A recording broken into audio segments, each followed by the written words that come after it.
যৌতুকের জন্য নির্যাতিত এক নারীর জীবনের কথা আমরা শুনবো। দেখি তিনি আমাদেরকে কি বলে। আপনার নাম? মুসাম্মদ মাহমুদা বেগম।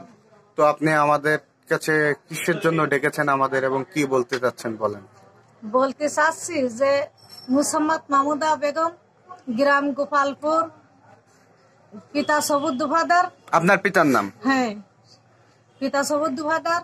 আমি বিবাহ করি দ্বিতীয় শেখ মকলিজুর রহমান মিন্টু, বাতিখালী বাড়ি। বাতিখালী কয় নম্বর ওয়ার্ডে বাড়ি? 7 নম্বর ওয়ার্ডে বাড়ি। জি। 7 নম্বর ওয়ার্ডে বাড়ি। তাদের সাথে ঘর সংসার করে 3 বছর। জি। বাইরে থেকে ঘর সংসার করে।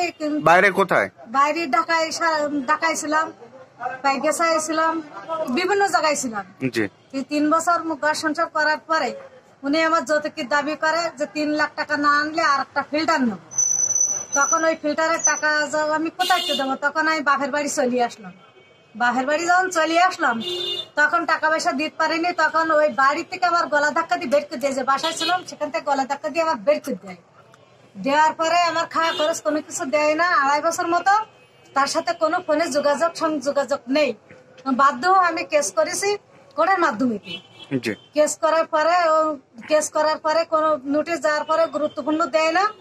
তারপরে মনে করেন যেহেতু আমার আসামি মকলিজুর রহমান মিন্টু 2 বার ওয়ারেন্টের আসামি, তারে এসে খুঁজে নিয়ে আসে।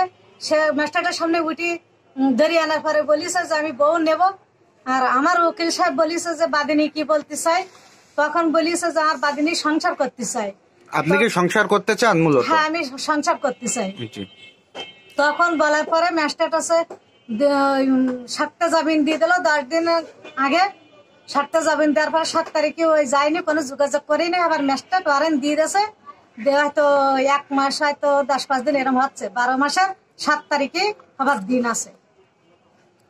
এখন আপনি সরকারি প্রশাসন এবং সরকারের কাছে আপনার দাবি কি? সরকারের কাছে আমার দাবি যে আমি অসহায় গরিব মানুষ, তাই সাংবাদিক সবাই, সাংবাদিক যারা আছে তাদের সবাই আমাদের থেকে একটু সহযোগিতা করেন। যেহেতু একদম অসহায় মানুষ, সেইভাবে একটু সবাই থেকে একটু সহযোগিতা করেন। ওরে ধরি আমি ঘর সংসারটা মনে করেন করতে পারি। আমার আসামিটা পালাইছে, পালান্ত আসামিটা কি কায়দা করলে সবাই ভালো হয় সেইভাবে ধরিয়ে দেবেন, এটা আমার দাবি।